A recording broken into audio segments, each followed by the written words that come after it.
Welcome back to another episode of the Radio Psychs, your premier podcast for insights into everything mental health. I'm Dr. Aaron Haddock. And I'm Dr. Rhonda Yu. We're psychologists who care about people and bringing science to practice. And we're so glad to have you join us. Please note that the information shared in this episode is solely intended for informational and entertainment purposes only and is not a substitute for professional medical or mental health advice, diagnosis, or treatment.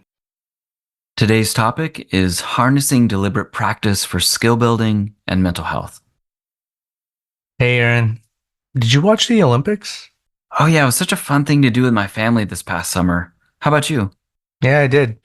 I've got to say, it's hard not to feel inspired by the sheer talent and dedication of the athletes. Watching them always makes me think about the years of training and persistence that brought them to this point. Yeah, there was this commercial running during the Olympics, maybe for Visa, that did a great job of capturing this. It went something like, show me your prodigies and overnight successes, and we'll show you all the hard work that goes into it.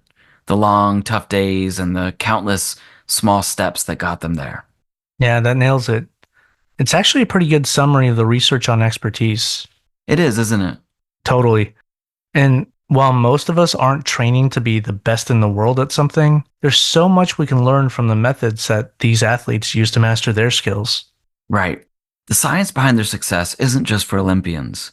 It's something we can all apply to our own lives, whether we're trying to improve at work, pick up a new hobby, or get better at anything, really. Exactly.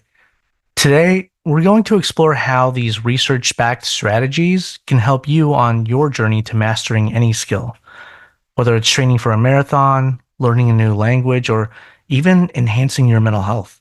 So let's break it down. One of the key concepts here is something called deliberate practice.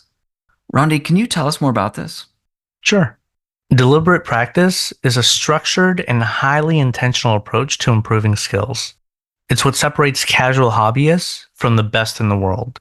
And while we may not all have Olympic coaches guiding us, we can still use the same principles to reach our personal best. Unlike what many of us typically do when we're trying to improve at something, just repeating the same actions over and over, deliberate practice involves focusing on specific goals, pushing your limits, and continuously seeking feedback to refine your approach. For example, those amazing Olympic gymnasts don't just practice their routines. They break down each movement, focus on their form, get feedback from their coaches, and push themselves to perfect every detail. And this concept isn't limited to physical activities. It's equally effective for cognitive skills like learning a new language and social and emotional skills like managing anxiety or improving communication in relationships. Yeah, that's true. For instance, in therapy, instead of just talking about anxiety, a deliberate practice approach would involve learning and applying anxiety management techniques in real-life situations, reflecting on your experiences, refining your approach with the guidance of your therapist, and working to achieve specific goals like reducing the frequency or intensity of anxious thoughts. And it's not just about working harder, it's about working smarter. Deliberate practice involves working with an expert to identify exactly what needs improvement, setting clear goals, and systematically working towards them. It's like having a GPS for your journey to mastery, providing precise directions and feedback along the way. Now, that's what's considered ideal. Having someone who can teach you, helping you to avoid common pitfalls, and maximize progress by focusing on proven techniques used by the pros. But here's the thing. People may not necessarily be pursuing pro status with a skill, and those who want to learn a new skill or further develop a skill don't always have access to someone who can teach them. That's true. So, how can this talk about deliberate practice be helpful to those who fall into these other camps? Well, there are several core principles that make this thing we call deliberate practice effective. I see where you're going with this. Regardless of your situation, these principles are good strategies for supporting skill development, aren't they? Yeah, absolutely. And they hold true for a wide range of skills. So let's take a moment to go over these one by one. Sounds good. The first principle is setting specific, measurable goals. Unlike casual practice, where you might just go through the motions, deliberate practice involves having clear, specific objectives. Take the example of an Olympic swimmer.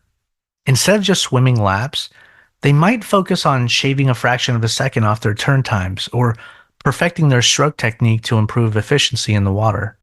Specific goals give you direction and help you concentrate on what truly needs improvement. And that leads to the next principle, maintaining focused attention.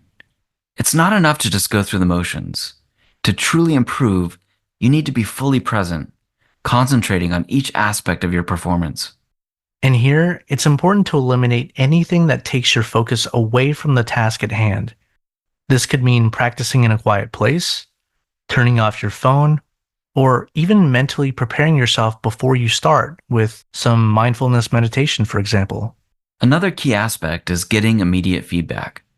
A coach or teacher can be invaluable for this, but if you don't have one, there are other options. Video recordings, self-assessments, and apps can help you see what's working and where you need to make adjustments. That's right. And therapy works in a similar way. Therapists provide feedback, offer insights, and help you progressively make changes in your life. But even if you're not working with a therapist, you can still take charge of your personal growth. Exploring self-help resources like books, online courses, and podcasts like this one can all be effective. Absolutely. And I'd recommend pairing that with regular self-reflection. Keeping a journal to track what's working and where you're facing challenges, setting specific goals, and making adjustments as needed can help you continue making progress. Now, feedback is critical because it helps you understand what you're doing right and where you need to improve so you can quickly make adjustments and avoid developing bad habits. Another important principle is frequent and consistent practice. Mastery doesn't happen overnight. It's the result of regular, dedicated effort over time. Yeah, good point. Overall, consistency is key.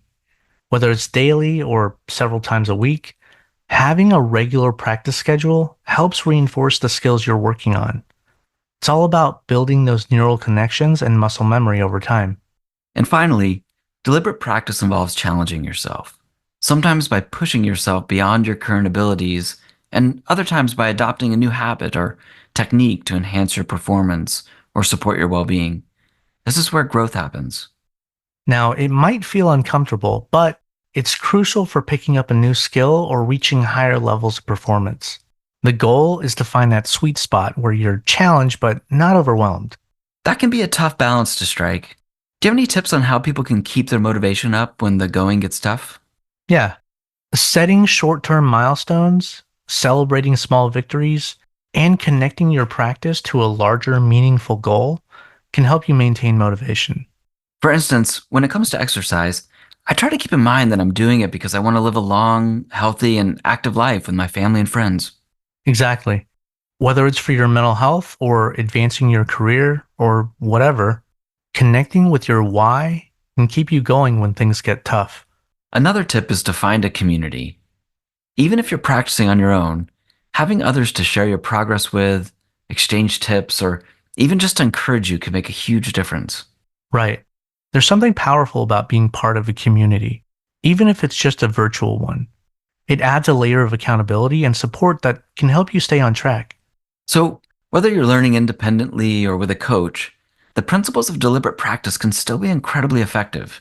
Remember, mastering anything is a journey.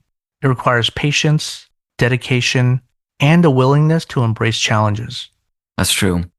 And it's also the approach we're taking to this podcast. We're always looking to grow and improve. So if you have feedback or topics you'd like us to explore, we'd love to hear from you. And please subscribe and share the podcast with your friends. Until next time, take care and be well, everybody. Take care and be well.